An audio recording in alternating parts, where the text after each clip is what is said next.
बिस्मिल्लाहिर्रहमानिर्रहीम। अस्सलाम वालेकुम नाज़रीन, आप यूट्यूब चैनल देख रहे हैं। मैं इमरान खान हूँ। इस वीलॉग में बड़ी खबरें हैं, बहुत इंपॉर्टेंट चीज़ें हैं, लेकिन मुझे एक पैटर्न के साथ चलना पड़ेगा। लेकिन थोड़ा सा आपको बताता हूँ, पाकिस्तान तहरीक इंसाफ का जलसा है पेशावर में और पूरे पाकिस्तान से लोग वहाँ जा रहे हैं। इस पर हम बाद में बात करेंगे, क्योंकि ये जलसा आज इमरान खान साहब की बड़े लंबे अरसे के बाद एक कॉल है और उस सिलसिले में एक जलसा है जो पाकिस्तान तहरीक इंसाफ का एक बड़ा इम्तिहान है। बाद में बात करते हैं। लेकिन शहबाज शरीफ साहब ने अक़वाम मुत्तहिदा में खिताब किया है। तवक्को की जा रही थी कि वो खुलकर पाकिस्तान के मामलात और आलमी मामलात उनके ऊपर बातचीत करेंगे। लेकिन सबसे पहले हम देखते हैं कि बॉडी लैंग्वेज, शहबाज शरीफ साहब की जो बॉडी लैंग्वेज है वो मज़ाइका खेद, उसको अगर मैं कहूँगा तो वो गलत नहीं होगा। यानी ऐसा लगता था कि जिस जगह पे बॉडी लैंग्वेज को अग्रेसिव करना है उस जगह पे वो थोड़ा लेट हो जाते थे, किसी जगह पे बिला वजह अग्रेसिव हो जाते थे। मैं अपने मुल्क को तरक्की दूंगा, आगे बढ़ाऊंगा, इस तरह की बातें करते हुए मुक्के मारना शुरू कर दिए टेबल के ऊपर। भाई आप अपने मुल्क के अंदर क्या करते हैं, आलमी रहनुमाओं का इससे क्या लेना देना। अक़वाम मुत्तहिदा एक फोरम है ऐसा जहां पे आप इंटरनेशनल मामलात के ऊपर बात करते हैं, खारजी मामलात के ऊपर बात करते हैं, या ऐसे इशूज जो सारी दुनिया के लिए आप उनको करते हैं। तो शहबाज शरीफ साहब की एक तो बॉडी लैंग्वेज और बाकायदा इनको तैयारी करवाई जाती है। मैं बहुत पहले से जानता हूं, मैं एक ऐसी टीम को और उनके लोगों को जानता हूं जो शहबाज शरीफ साहब को तकरीर की तैयारी करवाते थे। अच्छा, मैं एक ऐसी और टीम को भी जानता हूं जो मरियम नवाज को भी ये तैयारी करवाते थे। और जब नवाज शरीफ ने फैसला किया कि मरियम नवाज को मैंने सियासत में लाना है, तो वो रायवेंड जाते थे और जाकर तैयारी करवाते थे। फिर उनमें से कुछ लोगों को नवाज शरीफ साहब ने बाद में नवाजा भी। तो शहबाज शरीफ साहब की तो बाकायदा ट्रेनिंग करवाई जाती है कि ये वाली बात करते हुए मुक्का बना लेना है, ये वाली बात करते हुए मार देना है, ये वाली बात करते हुए हाथ को ऐसे हिलाना है। तो बच्चों की तरह इनकी जो है वो बॉडी लैंग्वेज तैयार की जाती है। लेकिन बड़ी मसनूई बॉडी लैंग्वेज लग रही थी शहबाज शरीफ साहब की। चले, ये तो चलता है ना, हर आदमी की बोलने की सलाहियत या उसकी जो बॉडी लैंग्वेज है वो एक जैसी नहीं होती।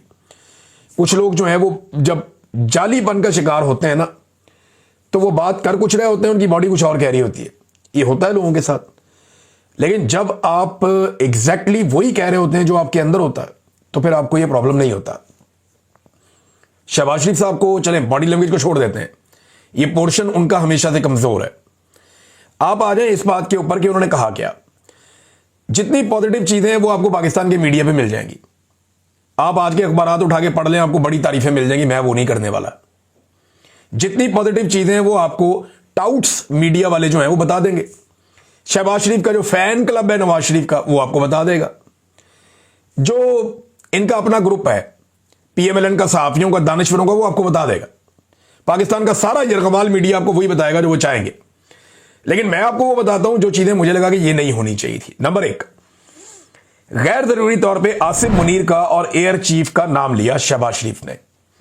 ये सरबराह मुमलिकत ऐसा करते नहीं है। जो वहां पे सहाफी हैं, जो गैर जानिबदार हैं, वो सर पकड़ के बैठ गए थे कि ये क्या ब्लंडर मारा, ये क्या हरकत की है।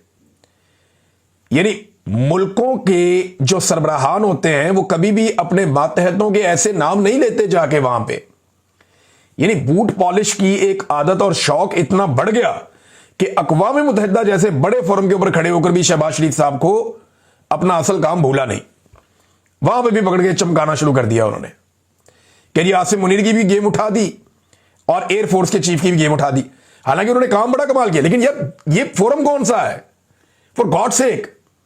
आपको होश है आप क्या कर रहे हैं भाई। जो सरबराह मुमलिकत होता है, यानी अगर अमेरिकन प्रेसिडेंट ये बात करता तो वो कभी अपने किसी जर्नैल का नाम नहीं लेता, जो द ग्रेट अमेरिकन मिलिट्री कहता। आप कह सकते थे कि ग्रेट पाकिस्तानी आर्म फोर्सेस, कितना अच्छा लगता सुनने में, हमेशा चलता रहता।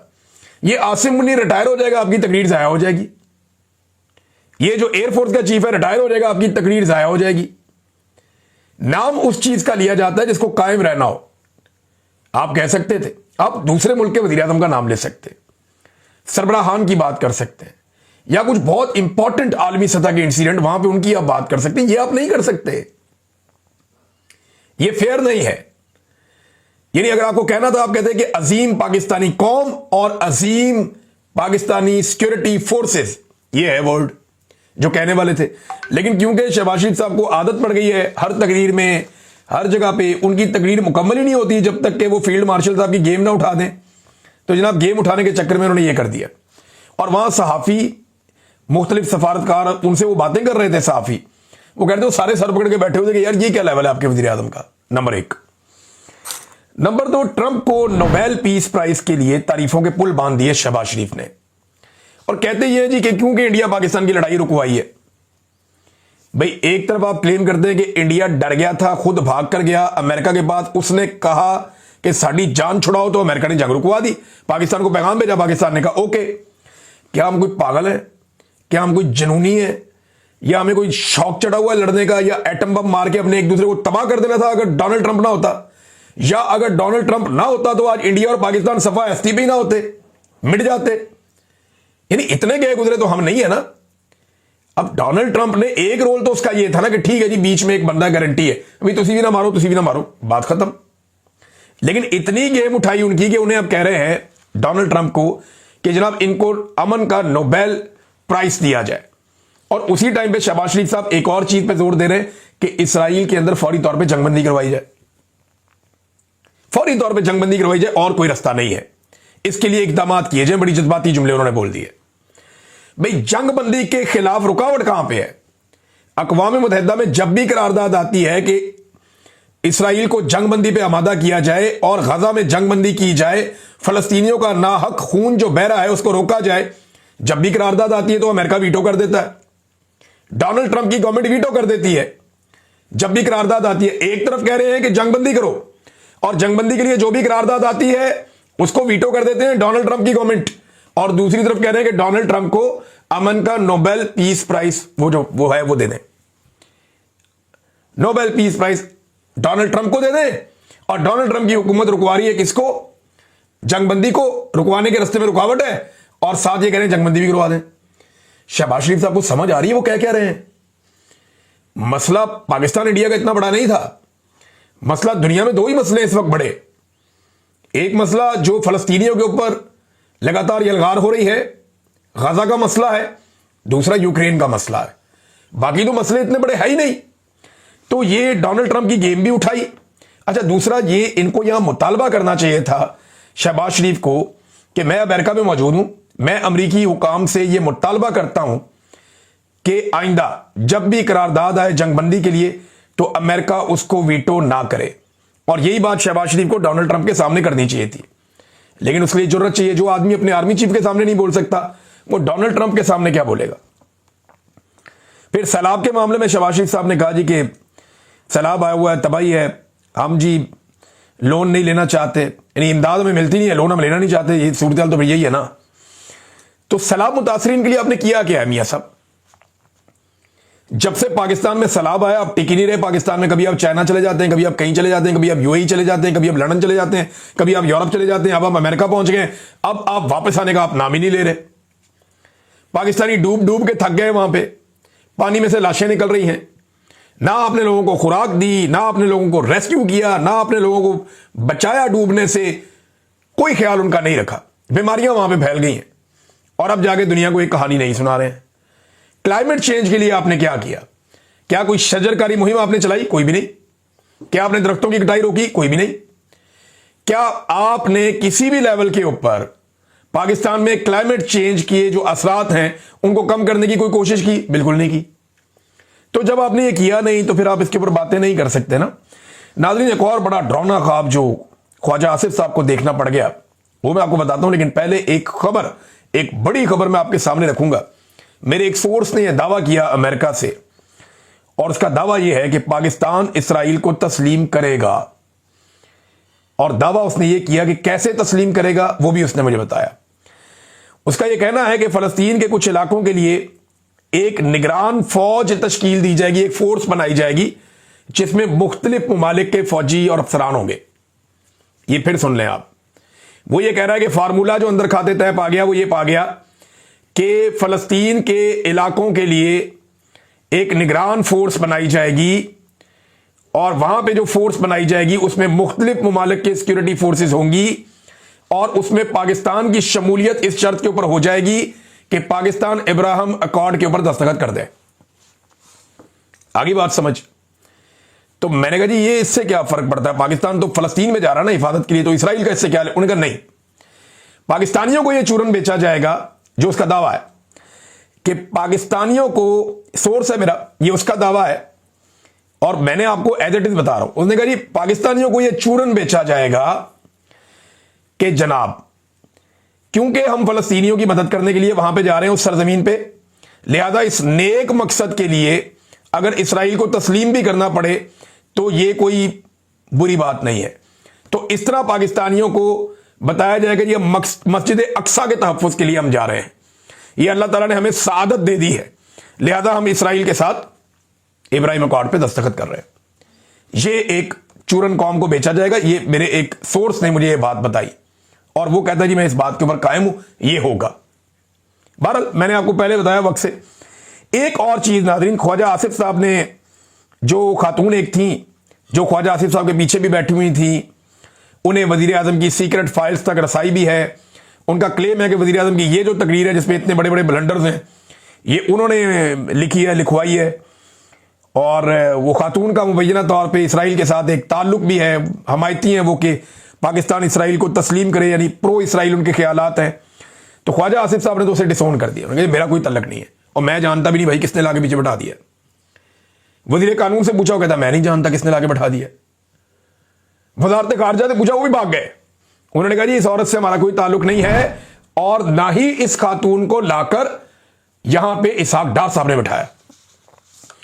हालांकि जर्नलिस्ट जो है उनका ये दावा है, जो जर्नलिस्ट इसको जानते हैं इस मामले को, उनमें से एक बड़े सीनियर जर्नलिस्ट हैं, उन्होंने दावा किया कि ये खातून जो यहां पे आके बैठी हैं, ये जब तक के वजीर खारजा की क्लियरेंस नहीं ना हो ये आके बैठ नहीं सकती, मुमकिन नहीं है। बहरहाल आज उस खातून को एक साइड में बैठा दिया गया, कॉर्नर में, वो वहां नहीं बैठी जहां पहले बैठी थी। लेकिन इस खातून के बारे में बड़ी अजीब किस्म की पुरस्कार बातें सामने आ रही हैं। मैं कोई इनके खिलाफ नहीं हूं, देखें ये उनका राइट है कि वो ये समझे कि पाकिस्तान को क्या करना चाहिए, इसराइल के प्रो होना या खिलाफ होना ये उनका जमहूरी हक है। अगर वो उसके खिलाफ है उनके हक में, लेकिन पाकिस्तान का एक मौक़िफ़ है जिस वजह से पाकिस्तान का वज़ीर दिफा, वज़ीर कानून, वज़ारत खारजा कोई भी उसको ओन नहीं कर रहा। अब एक ऐसी खातून जैसे कोई भी ओन नहीं कर रहा, वो पाकिस्तानियों के खर्चे में एयरफोर्स 1 के अंदर बैठती है और अमेरिका पहुंच जाती है। वो वजीर आजम के साथ होटल में रहती है और वहां उनके सीक्रेट फाइल्स तक उनकी रसाई होती है। उसके बाद वो अक़वाम मुत्तहिदा के अंदर दाखिल हो जाती हैं और सब कह रहे हैं जी हमें पता ही नहीं है। How is it possible? ये बड़ी अजीब चीज है। अब एक आदमी रह गया है शहबाज शरीफ, जो इसके बारे में कुछ बता सकता है। बहरहाल देखते हैं शहबाज शरीफ साहब इसके बारे में क्या कहते हैं। ख्वाजा आसिफ साहब का एक और बड़ा हैरान कुन ब्लंडर सामने है। वैसे ख्वाजा आसिफ साहब को ना काबू करना चाहिए, ये इंटरव्यू देकर फंस जाते हैं। ख्वाजा साहब ने मेहदी हसन साहब को इंटरव्यू दे दिया और ख्वाजा साहब समझे जैसे पाकिस्तान का कोई सहाफ़ी इनके साथ तयशुदा इंटरव्यू कर रहा है, तो वो वहां पे मौजे मारते हुए चले गए, मटर कश्तियां करते हुए, जनाब मसला ही कोई नहीं, मैं तो पाकिस्तान में बड़े इंटरव्यू देता हूं। तो जनाब पाकिस्तान में आपको हल्की हल्की गेंदें फेंकते हैं। आपने कभी पाकिस्तान में उस सहाफ़ी को जो आपसे सख्त सवालात करे कभी इंटरव्यू दिया ही नहीं। कभी आए ना सामना करें, आपको पता चलेगा इंटरव्यू होता क्या है। बहरहाल मेहदी हसन के हत्थे चढ़ गए। मेहदी हसन ने फिर इनसे सवालात किए। उन्होंने कहा जी आपके मुताबिक पाकिस्तान में हाइब्रिड निज़ाम है, दोगला। बहुत से ममालिक में आर्मी चीफ वजीर दिफा को जवाबदेह होता है। आप वजीर दिफा जो आपके आर्मी चीफ हैं वो आपको जवाबदेह हैं? क्या आप ज्यादा ताकतवर हैं? आपका आर्मी चीफ आसिम मुनीर ज्यादा ताकतवर है? तो ख्वाजा आसिफ साहब अब परेशान हो गए, उन्होंने कहा यार ये क्या सवाल? जी ऐसा नहीं है। अब एंकर ने पूछा क्या आर्मी चीफ आपसे ज्यादा ताकतवर नहीं है? ख्वाजा आसिफ ने कहा मेरी सियासी तकर्री है, मैं एक सियासी वर्कर हूं। हालांकि ख्वाजा आसिफ को कहना चाहिए था कि मेरा ओहदा बड़ा है, I am the boss, he is my subordinate, वो एक आर्मी चीफ है, ये कहना चाहिए था। लेकिन वो ये कहने की जरूरत ही पैदा नहीं कर सके, वो कह ही नहीं सके। अमेरिका में बैठ के भी सहमा हुआ आपका वजीर दिफा कि मेरा सबॉर्डिनेट इतना ताकतवर है, और ये रियलिटी है। अब इस रियलिटी को आपके मुंह पे मारा उठा के एक गैर मुल्की एंकर ने। उसने कहा दूसरे ममालिक में जैसे यहां अमेरिका में पीटर हेगेट्स फौज के सरबराह को फारिग कर सकते हैं, क्या आप ऐसा कर सकते हैं? ख्वाजा आसिफ ने फिर जवाब नहीं दिया। उन्होंने कहा जी अमेरिका में मुख्तलिफ सिस्टम है। उन्होंने कहा जी अमेरिका में जमहूरियत है। ख्वाजा आसिफ ने कहा नहीं, डीप स्टेट है। उन्होंने कहा क्या पाकिस्तान में डीप स्टेट नहीं है? ख्वाजा आसिफ ने कहा हर मुल्क में डीप स्टेट होती है। यानी बात का जवाब नहीं दे रहे, बतंगड़ बना रहे हैं बात का। तो उन्होंने फिर इसी तरह पूछा कि जनाब मुझे बताएं ना, अच्छा तो फिर फैसला कौन करता है, यानी इंचार्ज कौन है आपके मुल्क का, चार्ज किसके पास है? ख्वाजा आसिफ ने कहा, मैंने कहा जी हाइब्रिड निज़ाम है, यानी चार्ज किसी के पास नहीं है, चार्ज तो आर्मी चीफ के पास ही है। सच्ची बात तो ये, अब ख्वाजा साहब बेचारे बोल नहीं सकते। उन्होंने कहा जी अगर आर्मी चीफ कहें दाएं जाना है और आप कहें बाएं जाना है तो क्या करेंगे? ख्वाजा साहब ने कहा जी मुशावरत कर लेंगे, फिर उसके बाद और क्या करेंगे। और मुशावरत में वही होता है जो आर्मी चीफ कहता है, ये मैं भी जानता हूं, आप भी जानते हैं और सब ही ये जानते हैं। सहाफी मेहदी हसन ने ख्वाजा आसिफ साहब से पूछा कि इमरान खान साहब को जो आपने जेल में रखा हुआ है, इस पे एमनेस्टी इंटरनेशनल की बड़ी क्लियर रिपोर्ट है और अक़वाम मुत्तहिदा की भी एक रिपोर्ट है, UN working group on arbitrary detention. उन्होंने कहा जी उनकी बाकायदा रिपोर्ट्स हैं कि इमरान खान के जेल में रखने की कोई कानूनी वजह नहीं है, जबरी तौर पर गिरफ्तार रखा गया है, जो बैनुल अक़वामी कानून की खिलाफ वर्जी है। ख्वाजा साहब ने कहा ये उनकी राय है। एंकर ने कहा जनाब उनकी राय यह है कि पाकिस्तान बैनुल अक़वामी कवानीन की खिलाफ वर्जी का मुर्तकिब हो रहा है। ख्वाजा साहब ने कहा जी मैं इत्तफाक नहीं करता इस बात से, मुझे इस बात से इत्तफाक नहीं है। तो ख्वाजा साहब को ना जान छुड़ानी मुश्किल हुई थी बहुत सारे सवालात पे। फिर जब ख्वाजा साहब से पूछा गया कि जनाब आपने पॉलिटिकल पार्टी पे बहुत जुल्म किया है, आपने आज़ादी इज़हार राय को दबाया, तो बड़ी डिटाई से ख्वाजा साहब कह रहे हैं जी कुछ भी नहीं किया हमने तो ऐसा। पाकिस्तान तहरीक इंसाफ तो बहुत आज़ाद जमात है पाकिस्तान में। अभी आपको पाकिस्तान तहरीक इंसाफ एक दरखास्त दे देना हमने लाहौर में जलसा करना है तो पूरे के पूरे निज़ाम को मौत पड़ जाएगी। फिर ख्वाजा साहब ने एक और झूठ बोल दिया। जब उन्होंने कहा जी कि इमरान खान के साथ जुल्म और ज्यादती हो रही है तो ख्वाजा साहब ने कहा जी मुझे भी तो 6 महीने जेल में रखा गया था। अब ख्वाजा साहब की जेल क्या थी, ये 6 महीने जेल किस चक्कर में रहे थे, जरा ये आप सुन लें। ख्वाजा साहब गिरफ्तार होते हैं 29 दिसंबर 2020 को। 29 दिसंबर यानी दिसंबर की आखिरी 2 दिनों में गिरफ्तार हो गए। 16 फरवरी को ख्वाजा साहब अस्पताल आ गए अपने आंखों के इलाज के लिए।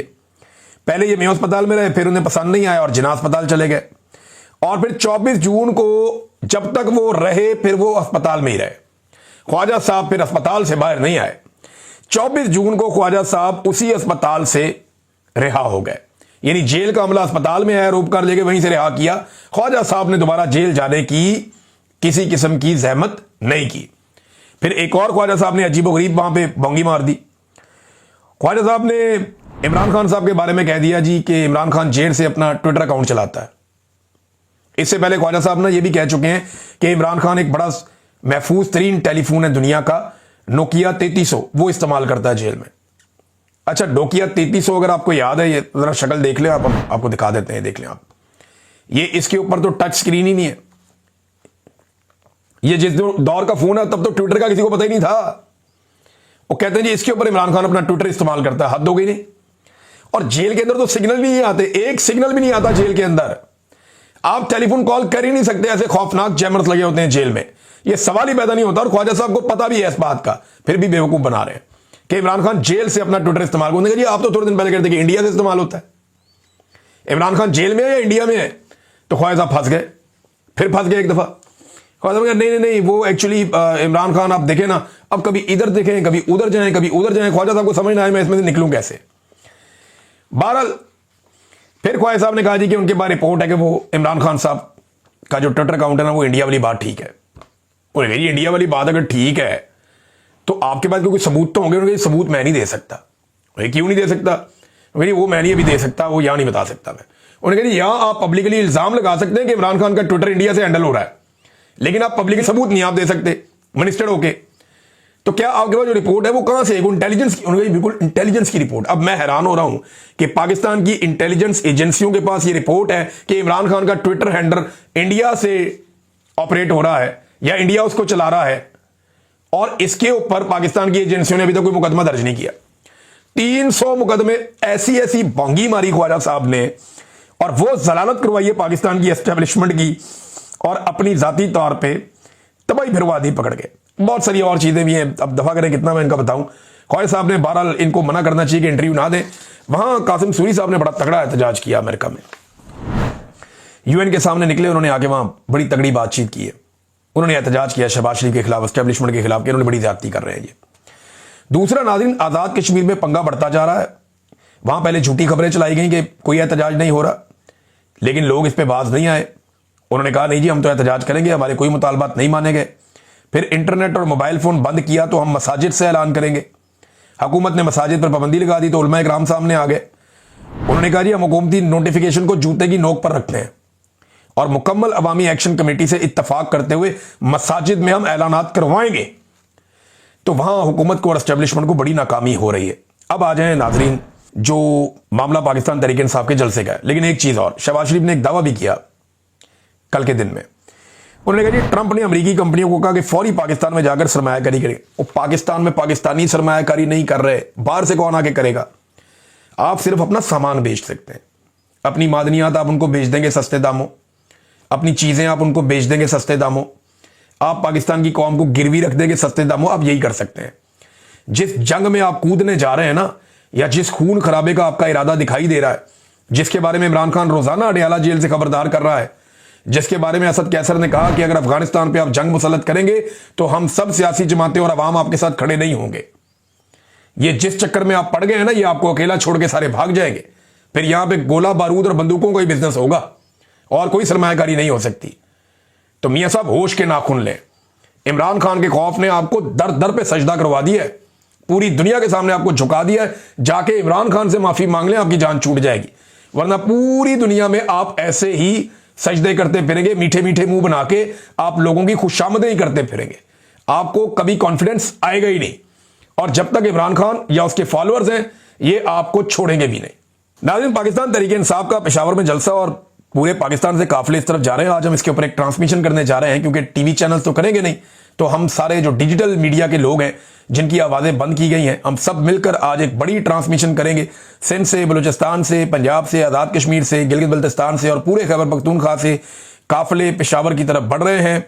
मुझे पाकिस्तान तहरीक इंसाफ के कुछ ज़राए ने बताया कि ब्यूरोक्रेसी की हरकत बहुत अजीब है और ऐसा लगता है कि हमारे जलसे के खिलाफ साजिशें भी हो रही हैं। लेकिन चले, अगर आवाम निकल आई बड़ी तादाद में तो फिर तो जलसा कामयाब हो ही जाएगा। अब इसमें एक मैं हैरान हो रहा था कि गड्ढापुर साहब ने ऐलान किया कि मैं एक बड़ा अहम ऐलान करूंगा जलसे में और बड़ा सरप्राइज दूंगा, जबकि मैं समा टीवी का एक वो कैप्शन देख रहा था, उस पर लिखा हुआ था, पता नहीं कुछ लोगों ने उसको ट्वीट भी किया है, वहां अली मोहम्मद खान साहब ने कहा कि जी जलसे में कोई बड़ा ऐलान नहीं होने जा रहा। अब लेट्स सी क्या होता है क्या नहीं होता। बहरहाल जलसा आज पाकिस्तान तहरीक इंसाफ का है, इमरान खान की कॉल है, इमरान खान ने खुद कहा है कि लोग आए, लेट्स सी क्या होता है जलसे में। अब तक के लिए इतनी, अपना ख्याल रखिएगा, अपने चैनल का भी। अल्लाह हाफिज।